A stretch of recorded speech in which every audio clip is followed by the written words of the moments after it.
What will lead the central bank to cutting rates? Joining us now, former Dallas Fed President Robert Kaplan. Good morning, Robert.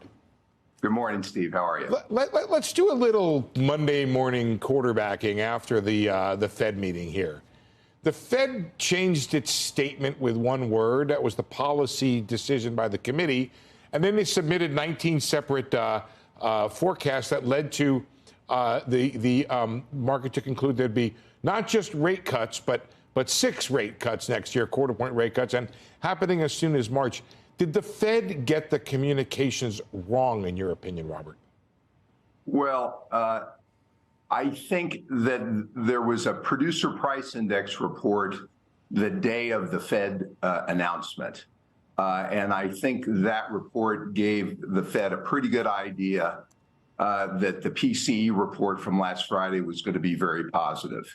So they submitted a median a number of cuts for next year of 3, but I think it probably gave Chair Powell a little more confidence that we were going to get a good PCE report. And so on the margin, yes, he sounded more dovish than I think he might have liked to, and they've tried to walk it back since. But I think he previewed that the PCE report and future reports might be very strong. And I think if he hadn't done it, it would have happened last Friday. So I think it's on the margin. We're going to wind up in the same place either way. If you're sitting there, Robert, as a Fed official, which you were not too long ago, you've got a 3% year-over-year inflation rate.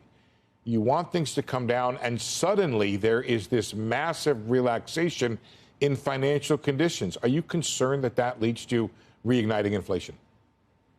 Yeah, I'd be concerned about it. I'd also be concerned that government spending is at record levels, and that seems to be having an effect on the service sector, much more on the goods sector. It's causing services sector to be more sticky in inflation there.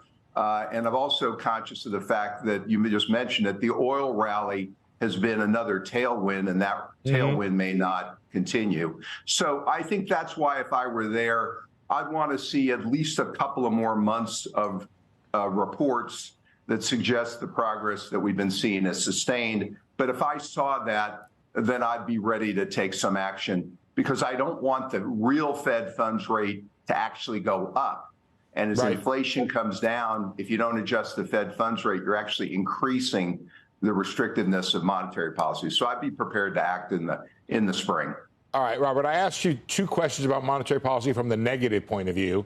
Let's entertain the positive idea here, which is it possible that the Fed is reversing course just in time to prevent the recession that everybody saw coming, and can have its cake and eat it too, which is to say lower and lowering inflation without a recession, without unemployment going up too high? Or am I just believing in Santa Claus here?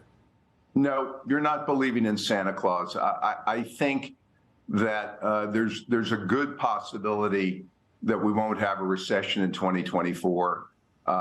The Fed can help with that if it believes inflation is rustled to the ground. It can help by rate cuts. But the big reason why I don't think I think the economy is going to surprise with its resiliency is, again, we are running deficits that are in excess of 7% of GDP. Spending on the Inflation Reduction Act, the Infrastructure Act, the Unspent American Rescue Act money is all happening in 2024. And so while a number of sectors, the good sector's weak, China's very weak, which helps contribute to that.